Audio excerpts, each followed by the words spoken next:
اس کے بعد سورہ کافرون ہے. سورہ کافرون میں کبھی ایک شان نزول ہے. رسول اللہ صلی اللہ علیہ وسلم مکہ مکرمہ میں، یہ ساری صورتیں جو ہے نا 30ویں پارے میں، زیادہ تر صورتیں اس میں مکہ میں نازل ہوئی ہیں ابتدائی اسلام میں. تو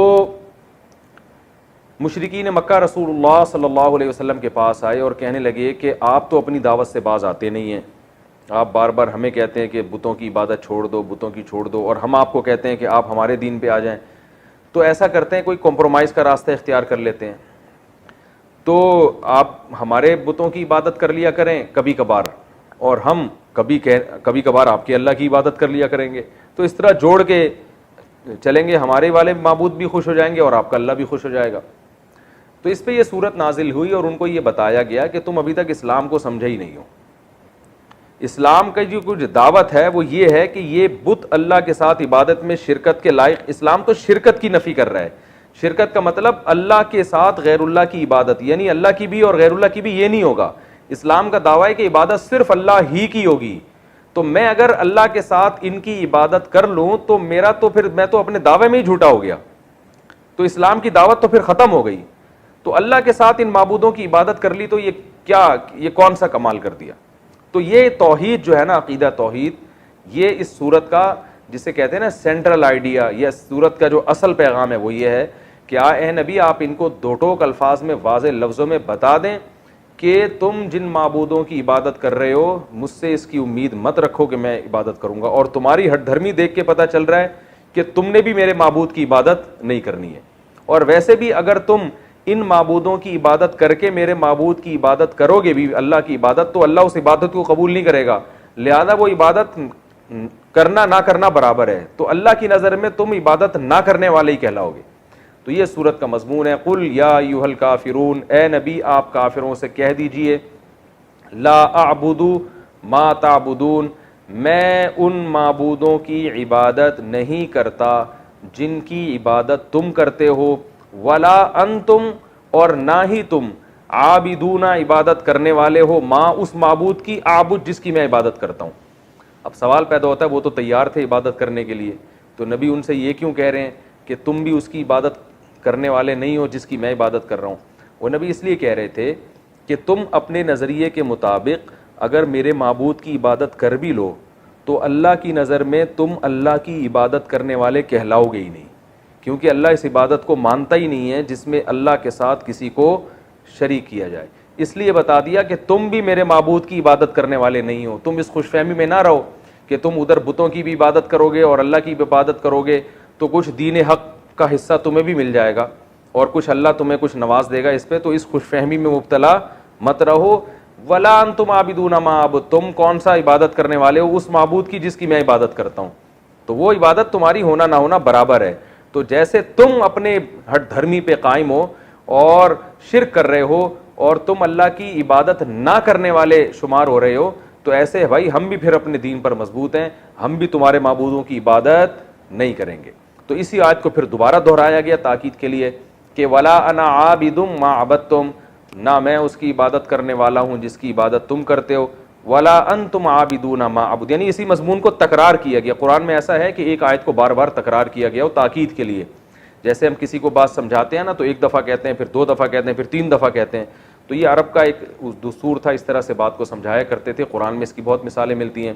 تو اللہ نے فرمایا کہ آپ ان سے کہہ دیجئے کہ تم بھی اس کی عبادت نہیں کرتے جس کی میں عبادت کرتا ہوں، اور ولا انا عابد ما عبدتم، اور نہ میں اس کی عبادت کروں گا جس کی تم عبادت کرتے ہو. تو نہ فی الحال ایسا ممکن ہے، نہ مستقبل میں ایسا ممکن ہے. لکم دینکم ولی دین، تمہارے لیے تمہارا دین اور میرے لیے میرا دین. اس آیت کا یہ مطلب نہیں ہے کہ ان کو اجازت دی جا رہی ہے کہ تم اپنے دین پر عمل کرو میں اپنے دین پر. اس کو کہتے ہیں متارکت، کہ جب کوئی ہٹ دھرم ہو اور بات نہ مان رہا ہو تو جان چھڑانے کے لیے اس کو یہ کہا جا سکتا ہے کہ بھائی تم اپنے دین کو فالو کرو، ہم اپنے دین کو فالو کرتے ہیں. مطلب یہ کہ تم اپنا دین نہیں چھوڑ سکتے تو کم از کم ہمیں تنگ مت کرو، ہم سے امید مت رکھو کہ ہم اپنا دین چھوڑ دیں گے. تو یہ تو اس صورت کی جو بیسک تفسیر تھی وہ میں نے بیان کی ہے. اس صورت میں جو علمی نکات ہیں، سب سے پہلا نقطہ یہ ہے کہ بعض لوگ آج کہتے ہیں کافر کو بھی کافر کہنے کی اسلام میں اجازت نہیں ہے. تو اگر اجازت نہ ہوتی تو اللہ یوں کہتے قل یا ایھا الکافرون، اے نبی اے کافرو. جناب پروفیسر غامدی صاحب آج کل یہ نعرہ لگا رہے ہیں کہ ہم کون ہوتے ہیں ٹھیکیدار کسی کو ہم کافر کہیں، لہذا قادیانی کو آپ کافر نہیں کہہ سکتے. یعنی وہ کافر ہیں تو صحیح لیکن آپ ان کو کہہ نہیں سکتے کیونکہ ہم کوئی ٹھیکیدار نہیں ہیں. تو بے شک ہم ٹھیکیدار نہیں ہیں لیکن اللہ تو کہہ سکتا ہے نا. جب اللہ نے کسی کو کافر کہہ دیا تو اللہ نے تو جب کہہ دیا کافر تو پھر تو مہر لگ گئی نا کہ یہ کافر ہے. تو اللہ اس کے رسول صلی اللہ علیہ وسلم نے ہمیں بتایا ہے کہ کن چیزوں سے ایمان ختم ہو جاتا ہے، انسان اسلام سے خارج ہو جاتا ہے، اور کن چیزوں سے انسان اسلام میں باقی رہتا ہے. تو جب اللہ اس کے رسول نے بتا دیا تو معیار ہمارے پاس آ گیا. اس معیار میں ہم ڈھال کے لوگوں کو چیک کر سکتے ہیں. اگر کوئی اس معیار پہ پورا نہیں اترتا تو اللہ اس کے رسول کے کہنے ہی سے وہ کافر ہے. تو جب کافر ہے تو اس کو کافر کہنا بھی جائز ہے. یہ عجیب منطق ہے کہ جس کو اللہ اس کے رسول نے کافر قرار دیا ہو وہ کافر مانے تو ہم، لیکن پابندی ہے، کہہ نہیں سکتے ہم. یہ ایسے ہی ہے جیسے ایک آدمی کو کہہ دیا کہ یہ بیمار ہے، ڈاکٹروں نے آپ کو بتا بھی دیا کہ ثبوت بھی دے دیے کہ بھئی اس کا وائرس پازیٹیو آیا ہے اور سب کچھ بتا دیا. آپ نے کہا ڈاکٹر کہہ رہے ہیں کہ یہ بیمار ہے لیکن ہمیں گورنمنٹ نے ہمیں اس کو بیمار کہنے پر پابندی لگائی ہے. تو بھائی اور ہم ٹھیکیدار نہیں ہیں کہ ہم کسی کو بیمار کہیں. بھائی ہم نہیں ہیں لیکن ڈاکٹر کا تو یہ رائٹ ہے نا کہ وہ چیک کر کے بتائے. تو کافر قرار دینا یہ اللہ اس کے رسول کو اتھارٹی ہے. تو جس کو اللہ اس کے رسول نے کافر قرار دے دیا ہو اس کو کافر کہنے پر کوئی گناہ نہیں ہے. ہاں مصلحتاً کوئی کافر نہ کہے، اس لیے کہ دین کے جب آپ کسی کو قریب کرنا چاہتے ہیں تو آپ ایسے الفاظ استعمال کرتے ہیں جس سے وہ قریب ہو. جیسے قرآن نے اہل کتاب کو اہل کتاب کہا کیونکہ اہل کتاب کے لفظ میں ایک قسم کی عزت ہے. تو جب آپ اس کو عزت دیں گے تو وہ دین کے قریب آئے گا. تو اس نیت سے اگر کوئی وقتی طور پر کسی کافر کو کافر نہیں کہتا تو اس میں کوئی حرج نہیں ہے دین کے قریب لانے کے لیے. لیکن علی الاطلاق پابندی لگا دینا کہ قادیانیوں کو کافر نہیں کہا جائے گا اور فلاں کو کافر نہیں کہا جائے گا، تو وہ جو کافر ہے وہ تو کافر ہی کہا جائے گا اس کو. تو یہ خامخواہ کی افلاطونی اور ایک عجیب سی منطق ہے. تو قرآن نے بھی کافر کہا اور نبی کو بھی کہا کہ اے نبی آپ یوں کہہ دیے اے کافر ہو. کافر کا معنی انکار کرنے والا. اے انکار کرنے والو، اے اللہ اس کے رسول کا انکار کرنے والو. تو لا اعبد ما تعبدون، جس کی تم عبادت کرتے ہو میں اس کی عبادت نہیں کر سکتا. تو پہلا علمی نقطہ کیا پتہ چلا کہ کسی کافر کو کافر کہہ سکتے ہیں بشرطے کہ مصلحت کے خلاف نہ ہو. دوسرا علمی نقطہ ہمیں یہ پتہ چلا کہ جب آپ کسی کو بھی دین کی دعوت کی طرف لے کر آئیں تو ایک حد تک محنت کریں، اور جب آپ نا امید ہو جائیں اسباب کی دنیا میں تو پھر آپ برات کا اعلان کر دیں. یعنی یہ ہر کافر کے بارے میں نہیں ہے، یہ سورت تو ان کافروں کے بارے میں نازل ہوئی نا جو ہر دھرم تھے، ضدی تھے، ایمان لانے کے لیے کسی قیمت پہ تیار ہی نہیں تھے. تو ایک اسٹیپ ایسا آتا ہے کہ اس میں آپ کو یہ کہنے کی اجازت ہے کہ بھائی ہم تم سے بری ہیں، لکم دینکم ولی دین، تمہارے لیے تمہارا دین اور ہمارے لیے ہمارا دین. کیونکہ اب ہمیں تمہارے انداز سے اور تمہارے عمل سے پتہ چل گیا، ایک اندازہ ہو گیا کہ تم ہمارے دین کو فالو کرنے والے نہیں ہو. تو اب ایسی صورت میں بجائے اس کے کہ آپ دوبارہ پھر ان سے چپکے رہیں، اس کا نقصان یہ ہوتا ہے کہ برے ماحول کا آپ پہ بھی اثر پڑتا ہے. تو ان سے کنارہ کشی اختیار کر لی جائے. بھائی اگر آپ کو اسلام سمجھ میں نہیں آ رہا تو جیسے آپ جو سمجھ میں آ رہا ہے پھر اس پر کرو، اللہ آخرت میں خود ہی فیصلہ کر دے گا. تو چونکہ یاد رکھو اس صورت کا یہ مطلب ہرگز نہیں ہے کہ لکم دینکم ولی دین. کیونکہ میرا ایک عیسائی سے مناظرہ ہو رہا تھا، مناظرہ تو نہیں بحث ہو رہی تھی، تو عیسائی نے کہا آپ کے تو قرآن میں خود لکھا ہوا ہے لکم دینکم ولی دین، مسلمانوں کے لیے اسلام ہے اور ہمارے لیے ہمارا دین، تو ہمارے لیے عیسائیت ہے، تو ہمیں عیسائیت پہ ہی اللہ بخش دے گا. میں نے کہا عیسائیت کا یہ مطلب نہیں ہے بھائی. عیسائیت کا مطلب یہ ہے کہ تم نے بات تو ماننی نہیں ہے تو دنیا میں ہم تم سے برات کا اعلان کرتے ہیں اور ہم تم کو چھیڑیں گے نہیں. تم اگر اسی دین کو فالو کرتے ہو تو کرتے رہو، اللہ خود ہی قیامت میں حشر جو ہے نا وہ تمہارا کر دے گا اور اللہ خود ہی انتقام لے لے گا. کیونکہ القرآن یفسر بعضہ بعضا، قرآن کی ایک آیت دوسری آیت کی تفسیر کرتی ہے.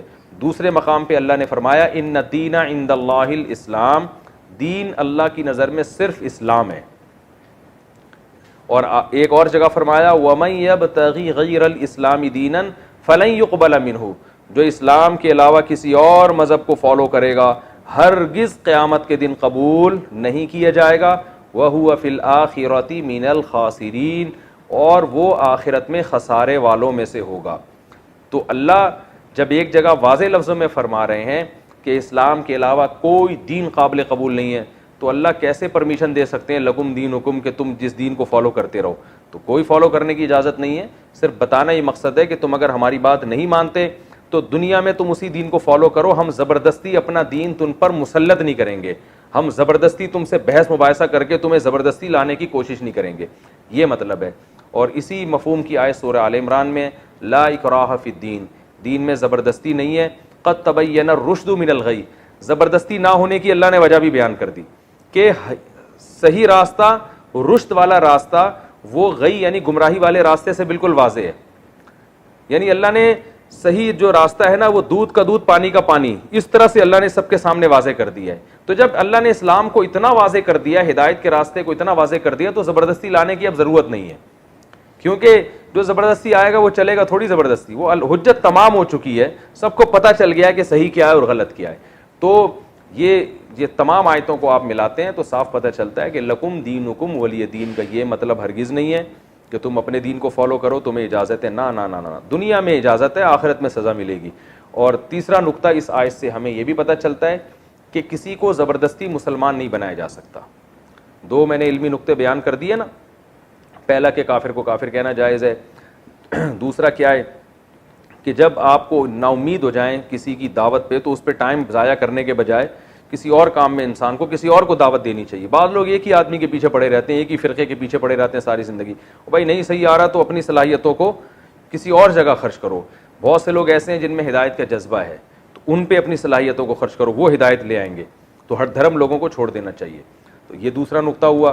تیسرا علمی نقطہ کیا ہوا کہ ایک انتہا کے بعد تیسرا علمی نقطہ یہ ہوا کہ لکم دینکم ولی دین میں اللہ تعالیٰ نے یہ ہمیں بتا دیا کہ آپ اپنا دین زبردستی کسی پہ مسلط نہیں کر سکتے. تو اسلام میں ایسا ہی ہے کہ کوئی اگر اسلام میں داخل نہ ہونا چاہے تو کہیں تلوار کا استعمال کی اجازت نہیں دی گئی ہے کہ لازمی اس کو واپس دین کی جو ہے نا اسلام میں داخل کیا جائے. البتہ کوئی مسلمان ہو پہلے سے اور وہ اسلام کو چھوڑ دے تو پھر حکومت کے لیے جائز نہیں ہے کہ اس کو اس غیر اسلام پہ باقی رہنے دے, کیونکہ اس کو پھر محاربہ سمجھا گیا ہے, اعلان جنگ سمجھا گیا ہے, کیونکہ اس نے اسلام کے محاسن اپنی آنکھوں سے دیکھے ہیں, اس کا عذر پھر چھوٹا نہیں ہے.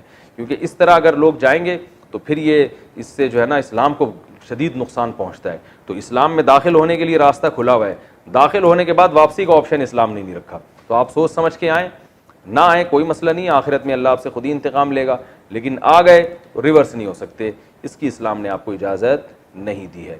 تو یہ اس صورت کا مین خلاصہ تھا, برات کا اعلان. اللہ تعالی ہم سب کو سمجھنے کی, عمل کرنے کی توفیق عطا فرمائے. وما علینا الا البلاغ.